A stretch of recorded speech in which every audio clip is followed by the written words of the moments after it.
Hey there, Rhoda here. Welcome to my craft room. Today we're going to work on a flower cone, and it's done with a 8-inch doily, and I have this beautiful image from Scrapbooking with Me site. They're freebies in their blog, and I'm going to choose this one. I went and laid this out to see the best way to go about it, and I'll show you that in just a minute. I'm sure hoping this gives you some ideas on what to do with some items you may have in your craft room that you would like to do something different with. It's going to be for this journal here. I'm doing Flower Market Blue by the Journal Boat, and I've printed out the digital, and I thought I'd show you my process a little bit here. I've made the cover. It has like an old paper. It's an old paper on the cover, but the colors went with the yellows and the blues.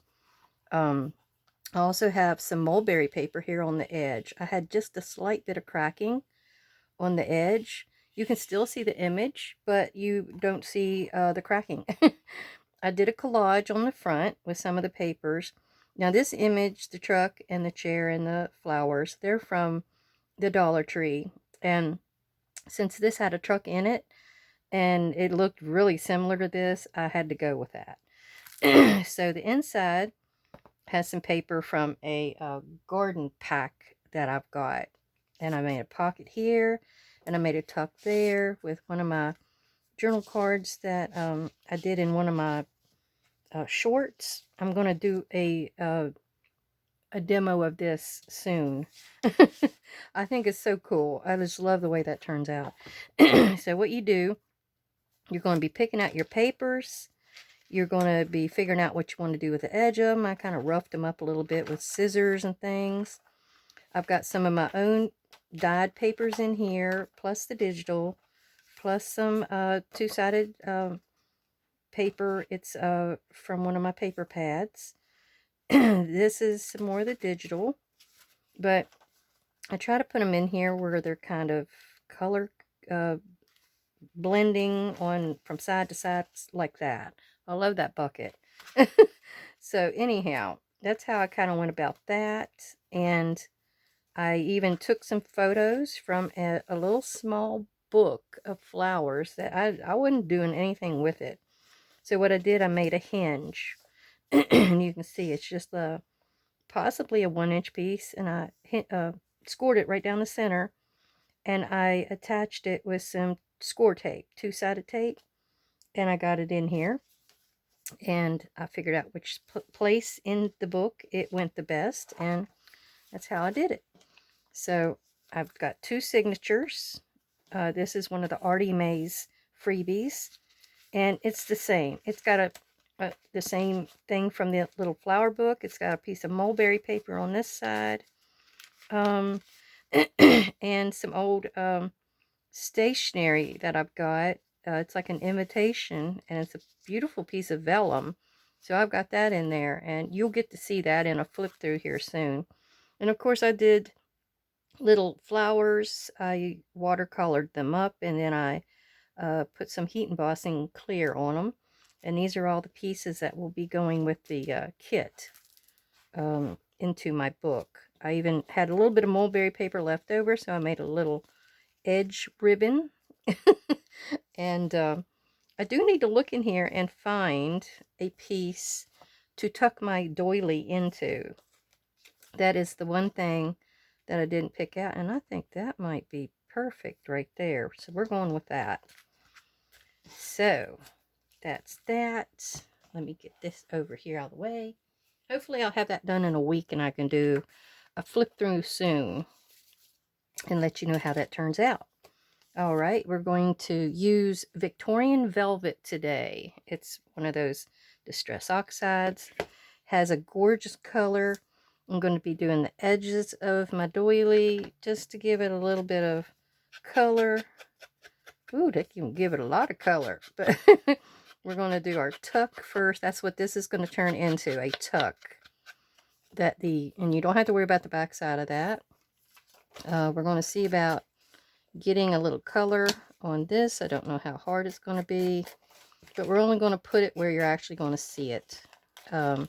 This top area is visible, and I put this against my 5-inch mark here. This is 8-inch doily.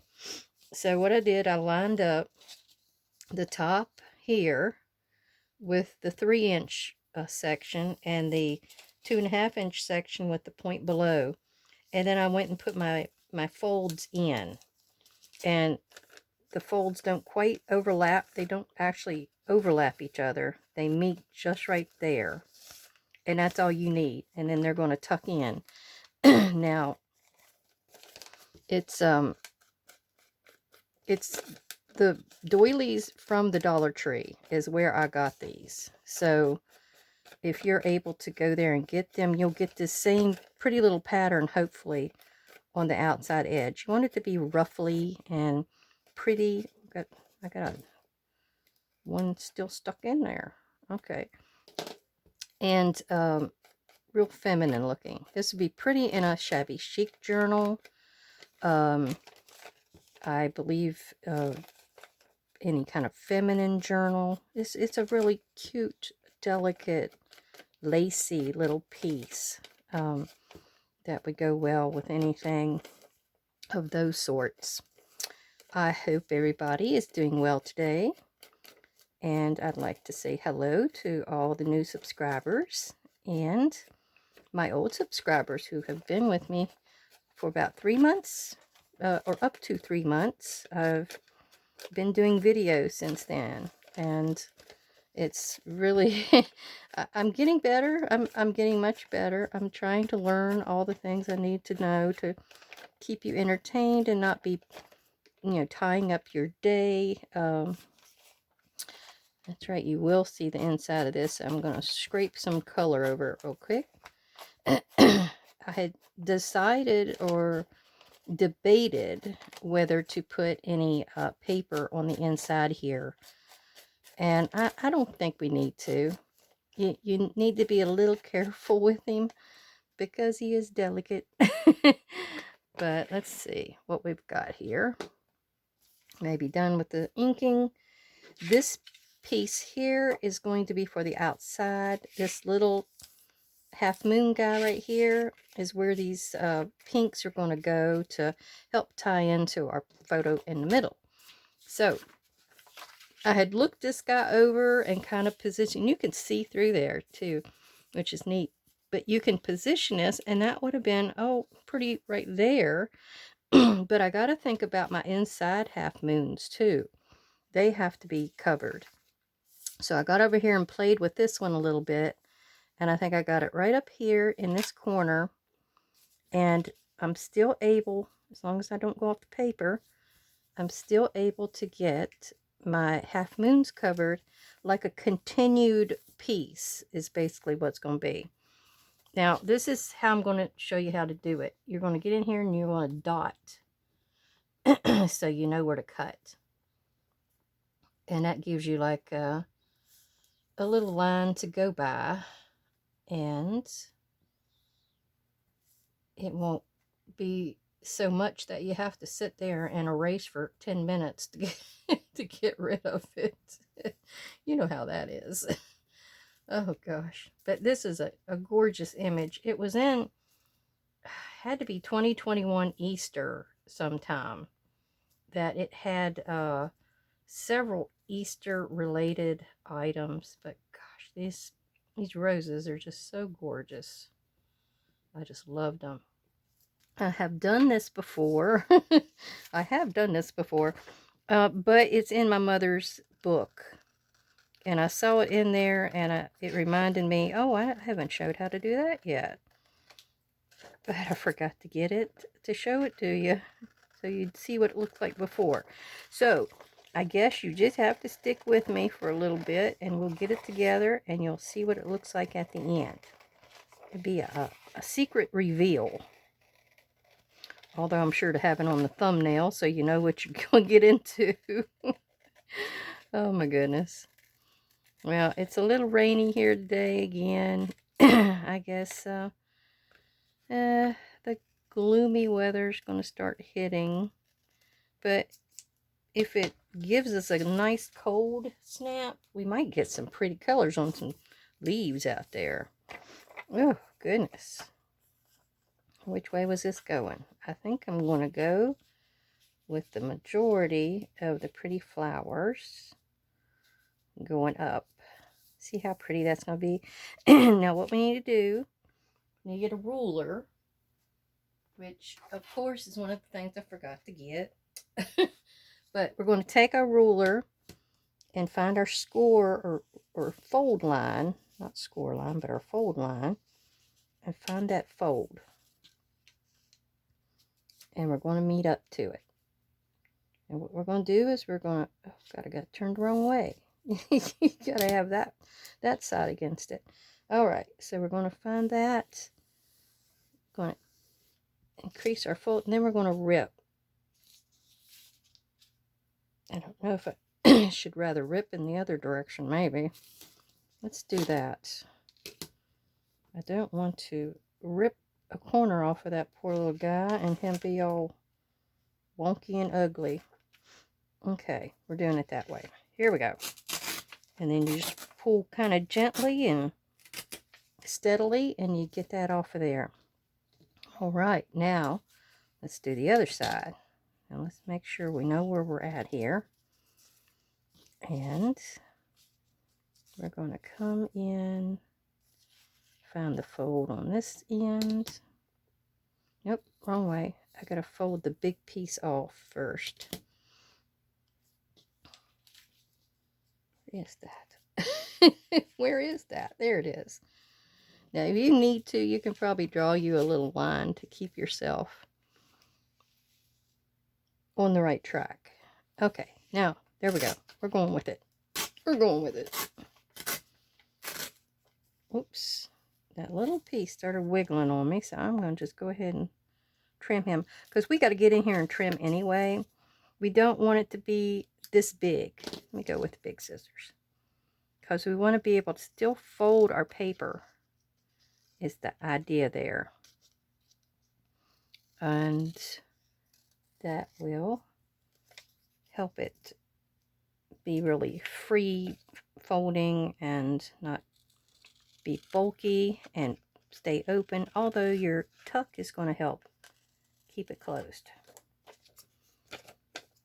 Now you probably think, oh, she's probably got no more ideas for doilies, but I do. I have another idea, and I think it's one I come up with because I haven't seen anybody else with it, so I'll be showing that later on. I was hoping to show you things that are more oriented to the season, but I seem to be all over the place. I'm just all over the place. All right, let's get our outer pieces glued on. Let's just do it. Get in there and do it. Okay. So let's do this one. Do we want to ink? Let's ink. I'm sorry, but I'm going to ink it to make it stand out just a tad. And that pretty color will help any mars or rips or anything else you might have had on your edges. I think it does a little bit for it. Oop, I got a little heavy-handed there. If you bend your sponge a particular way, you get different effects, and I bent inward too much on that one. But it adds to the appeal. Whoop, did a little bit more there too. I've seen some people use those square rectangular sponges, and I've wondered about those. I've also watched another lady, Yvonne Preston, or Yvonne, I think is how they say her name. She uses a makeup round sponge kind of a deal. I've tried to do that. I guess it takes a little practice.